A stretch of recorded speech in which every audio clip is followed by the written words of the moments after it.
Good day, everyone. Welcome to Literature class. I am Teacher Chan, and today we are going to learn about Module 1, Lesson 1, or the Introduction to Literature, its definition, literary standards, and models.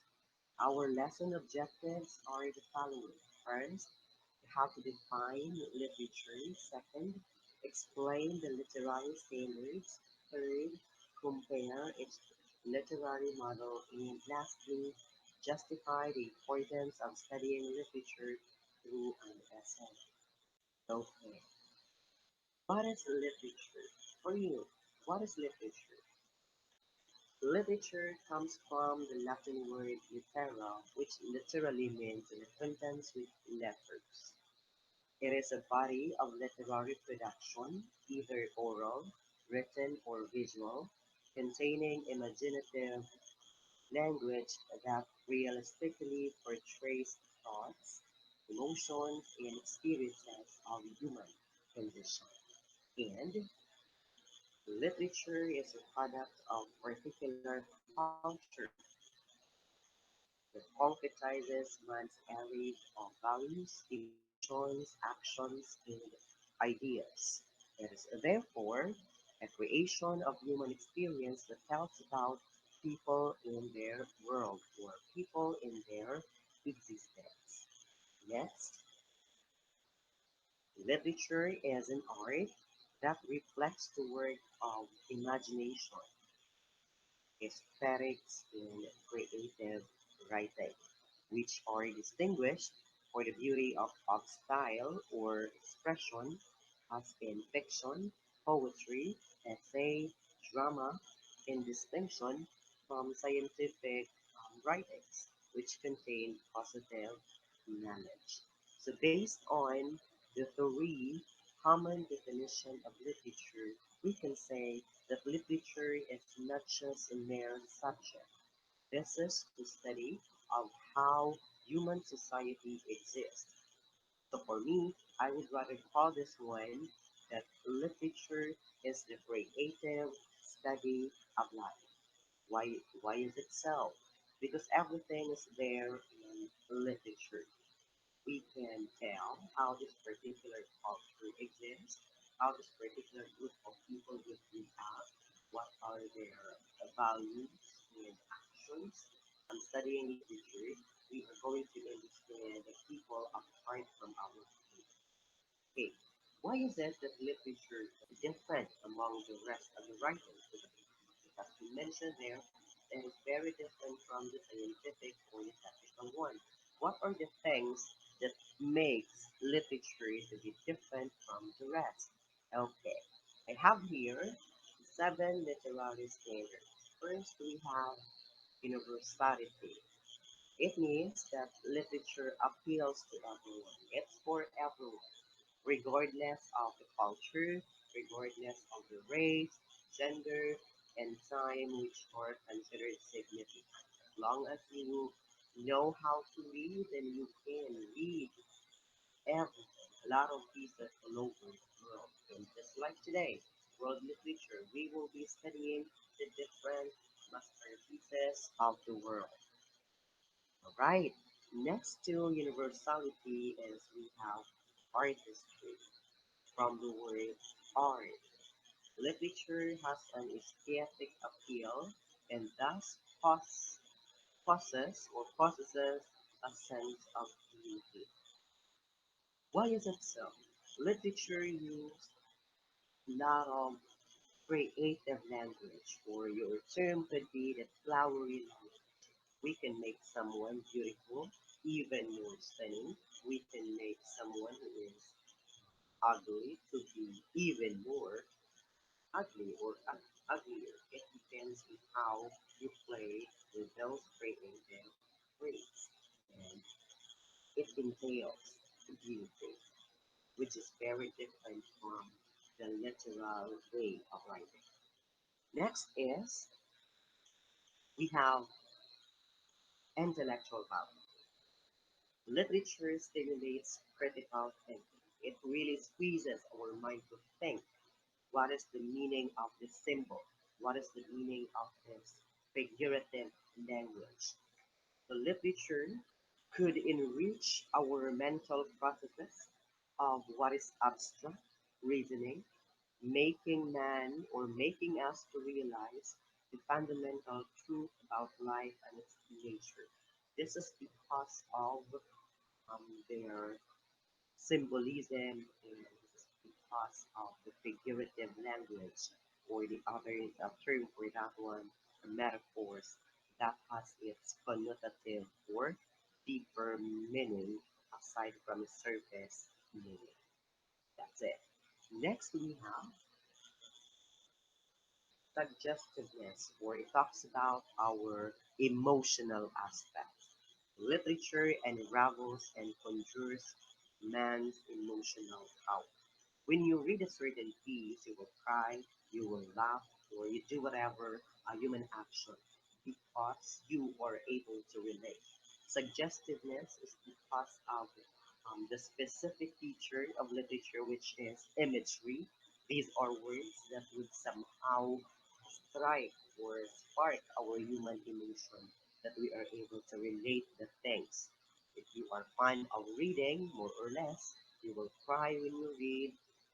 When you are fond of watching movies, you will cry along the time when you are watching because you are able to relate the situation to yourselves.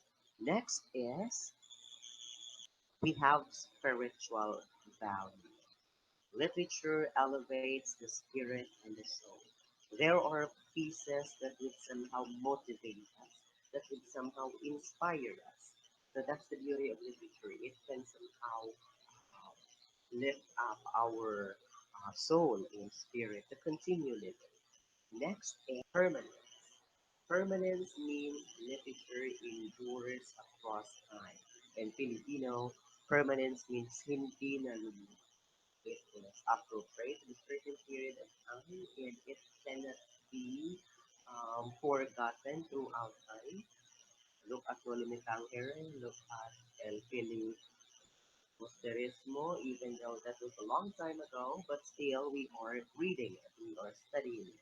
So that's the mere proof that literature is really that can endure across time, across centuries. It will last forever if there is human existence. Next is era, the style. Literature presents peculiar ways in how man sees life. That is about how the author or the writer presents the piece. It could be a use foreshadowing, it could be flashback as long as he or she can present the fact of human existence. This is about talking about creative presentation of the thought. Okay, this is personalized according to the writer's perspective, right? So among the seven, these are the seven that makes literature to stand out among the rest, that makes literature to be different from the rest of the technical and scientific writing. So in studying literature, we have certain models to follow, mainly according to Carter along of 1991. The first thing, according to them, we have the cultural model. Cultural model aims to understand and appreciate cultures and ideologies different from one's time and space. So what I have said, literature is the study of culture and human existence. So this model is the traditional approach to teaching literature. Such model requires you as learners to explore and interpret the social, political, literary, and historical content of a specific text. By using such model in teaching literature, we not only reveal the universality of such thought, but encourage learners to understand different cultures and ideologies related to their own. That's why we are here studying literature in order for us to understand other cultures apart from the Filipino. Next is, right, the language model. Language model aims to promote language development, vocabulary, and structure. And this is the common approach to teaching literature in an EFL or English as foreign language classroom and even English as second language classroom or EFL. This refers to us, according to Carter and Long of 1991, as language-based approach. Such an approach enables learner to access in a text in a systematic and methodological way in order to exemplify linguistic features. Example, it could be literal or figurative language, direct or indirect speech. So in this one, we can learn a lot of vocabulary, especially those flowery words that can make something to be even more stunning. All right, and this, the last one is the very important one. This is the very important thing in studying literature. The personal growth, or the other would say personal growth development model. Literature aims to help one achieve lasting pleasure and deep satisfaction in reading. This model attempts to bridge the cultural model and the language model by focusing on the particular use of language in a text, as well as placing it in a specific cultural context. Learners are encouraged to express their own opinions, their feelings, and make connections between their own personal and cultural experiences and those expressed in the text. Another aspect of this model is that it helps learners develop knowledge of ideas in language, content, and formal schemata through different themes and topics. The personal growth model is something that is in you, that is for the learners. In teaching using personal growth model, this will make the students to be more open to the reality of the society, to the reality of life, because in here they are able to share their own experiences, their own struggles, their emotion on such particular piece that they are reading. Because more early. So again, this is really the importance of studying literature because we are not just talking here the mere subject literature, which is a requirement of your curriculum, but we are talking here the reality, the complexity, and how we will deal our human existence. All right. I hope you understand our discussion. I hope you learned something out from this. I hope this alters or change your perspective about literature. Quite tiring subject because a lot of reading. No, this is not one because here we are going to study the reality of life. We are going to vent our emotions. We are going to free ourselves from the emotion that we are hiding. This is a great avenue for us to discuss the reality of life, right? I hope that you have learned something. I think that's all for now.